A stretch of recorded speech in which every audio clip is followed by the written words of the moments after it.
soon every native was gonna know. Let's go.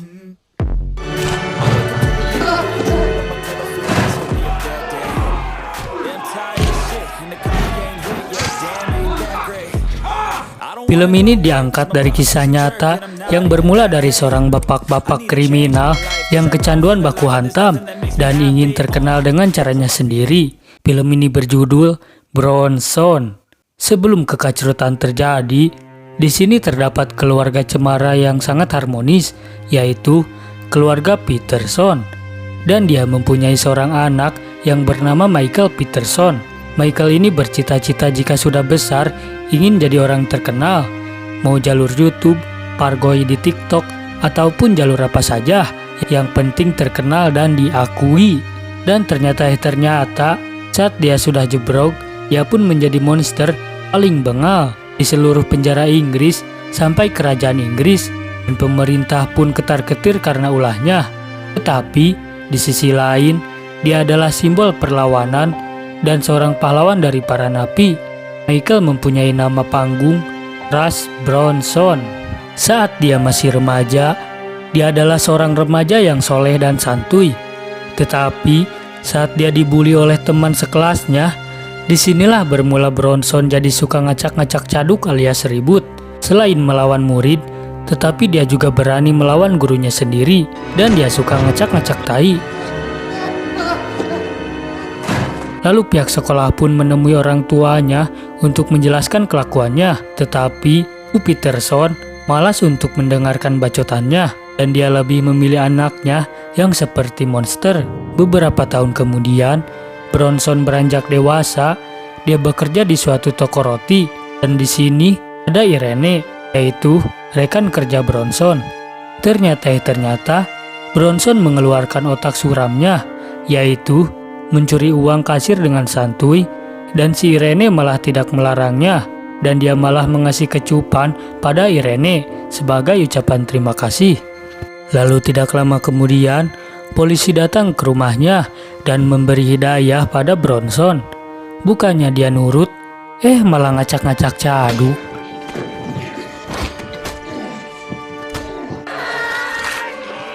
Beberapa tahun kemudian, Bronson menikah dengan Irene, dan dia sudah mencetak sang anak penerus sang monster.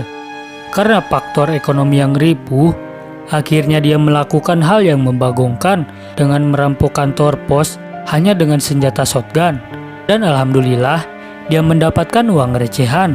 Bukannya jadi kaya, malah dihadiahi 7 tahun penjara. Selain itu, hubungan dengan Irene pun kandas. Orang lain menganggap penjara itu sebuah musibah. Si koplok Bronson menganggap ini adalah anugerah, karena tidak perlu memikirkan tek-tek bengek kehidupan. Saat di dalam penjara, Bronson mendapatkan pekerjaan sebagai tukang jahit. Tetapi bukannya kerja dengan tulus hati, dia malah membuat kekacrutan.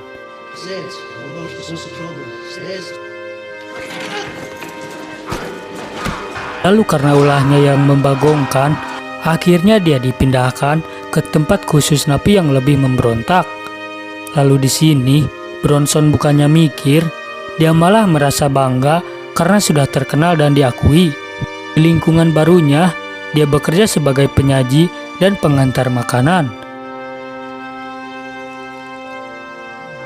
Dia bertemu dengan bapak-bapak cungkring yang sedang nyebat, dan dia bilang bahwa Bronson memiliki tangan yang cocok untuk jadi kang pukul.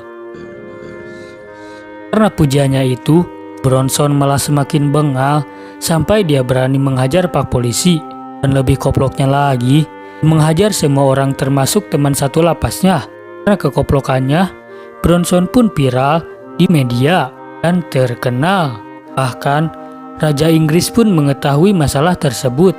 Karena kekoplokan dia yang seperti Dajjal, akhirnya dia dipindahkan ke berbagai penjara.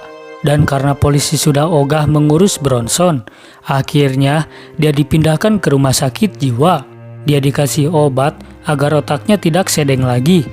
Tetapi setelah itu, bukannya jadi jalma bener, dia malah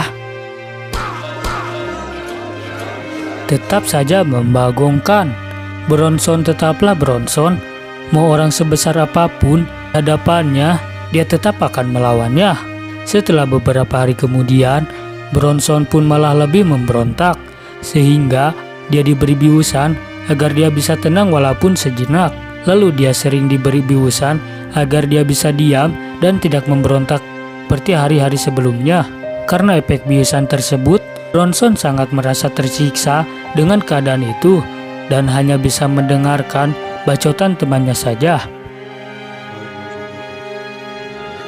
Lalu tidak lama kemudian, dia berencana akan membunuh pasien yang sangat nyebelin. Tujuan ini agar dia bisa kembali ke surganya, yaitu penjara.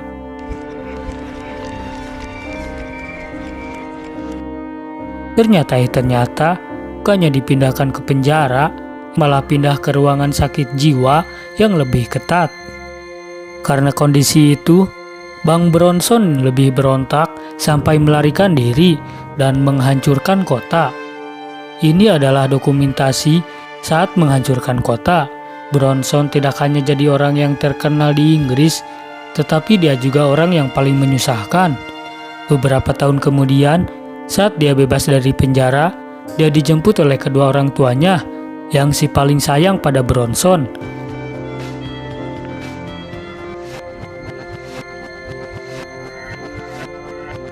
Lalu saat dia dibawa pulang ke rumah barunya, dia tidak merasakan suasana seperti rumah baginya.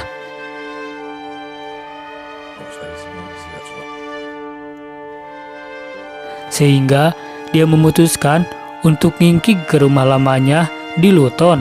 Tetapi saat sampai, sepertinya rumah itu sudah lama dijual. Lalu Bronson mengunjungi rumah sang paman yang bernama Jack, yang merupakan mantan wali kota di sana. Lalu sang paman mengajak Bronson untuk mabuk-mabuk. Tidak hanya itu, sang paman juga memberikan hidayah pada Bronson. Lalu Bronson bertemu dengan teman-teman lamanya saat di penjara, yaitu Reggie. Reggie mempunyai klub malam dan tempat pergelutan ilegal di Luton.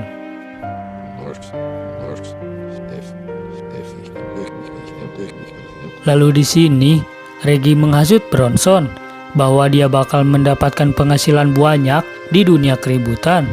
Lalu disinilah asal mula Bronson menikmati kehidupannya, mulai dari bertarung, dan dengan anjing pun bertarung. Suatu hari, Allison mengerayu Bang Bronson sampai Bronson baper, sehingga dia mengatakan cinta pada Allison. Tetapi karena Allison hanya wanita PHP, sehingga Bronson pun kecewa dan dia membuktikan besar cintanya sampai merampok toko emas untuk mendapatkan cincin paling mahal.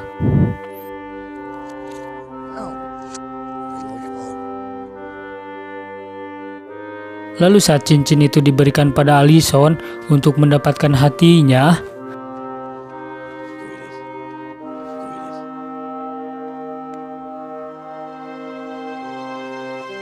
ternyata Allison akan menikah dengan laki-laki pujanya, sehingga Bronson pun jadi si cowok sad boy.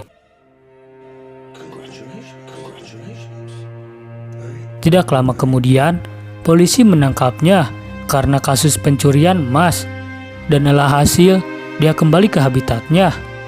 Awalnya sih tenang-tenang saja, tetapi tidak lama kemudian dia berontak kembali dengan menyandra anggota polisi.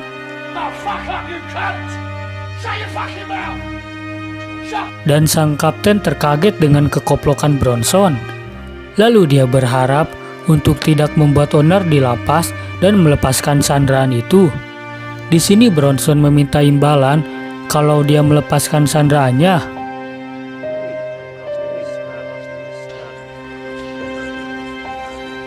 Lalu Bronson mengoleskan balsem pada seluruh tubuhnya, dan tidak lama kemudian datanglah petugas yang menangkapnya, sehingga terjadi baku hantam. Lalu Bronson pun disekap dan diceramahi. Di sini dia hanya terdiam dan meratapi si penceramah.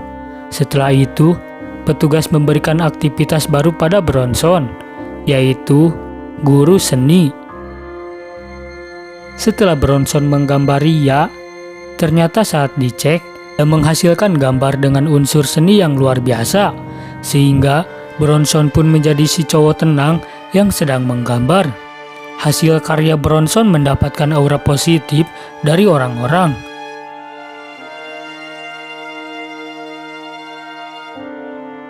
Termasuk dari gurunya tersebut. Tetapi saat Bronson membawakan lukisan khusus untuk sang kapten, Right then, Bronson, what are you waiting for, son? Let's go, move it, move it! sayangnya sang kapten tidak menerimanya. Bahkan melihat lukisannya pun ogah. Bronson muncul lagi sifat dajalnya karena merasa tidak dihargai. Tidak lama kemudian,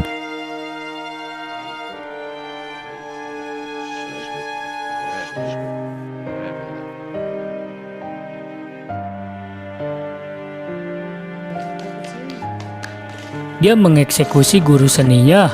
Karena sang kapten cemas dengan keadaan ini, akhirnya dia datang dan membujuk Bronson. Lalu Bronson meminta satu hal yang agak gaje, menyuruh untuk memutarkan alunan musik di lapas.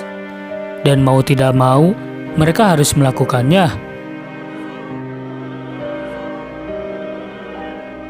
Lalu dengan diiringi alunan musik, Bronson mulai mengutarakan jiwa seninya dan melukis di tubuh sang pelukis yang diikat. Setelah selesai, Bronson menyuruh sang kapten dan petugas lainnya untuk masuk ke dalam dan melihat karya seninya. Setelah mereka masuk, bukannya melihat mahakarya, tapi malah mengkroyok dan menangkapnya. Tapi di sini, Bronson sudah puas karena mahakaryanya sudah dilihat oleh sang kapten. Dan akhirnya, Bronson dipindahkan ke tempat sel yang lebih sempit. Dan tamat. Kata-kata Madodep hari ini, janganlah berharap lebih pada manusia, karena jika tidak sesuai ekspektasi, semua itu akan sia-sia dan tumbuh rasa kecewa.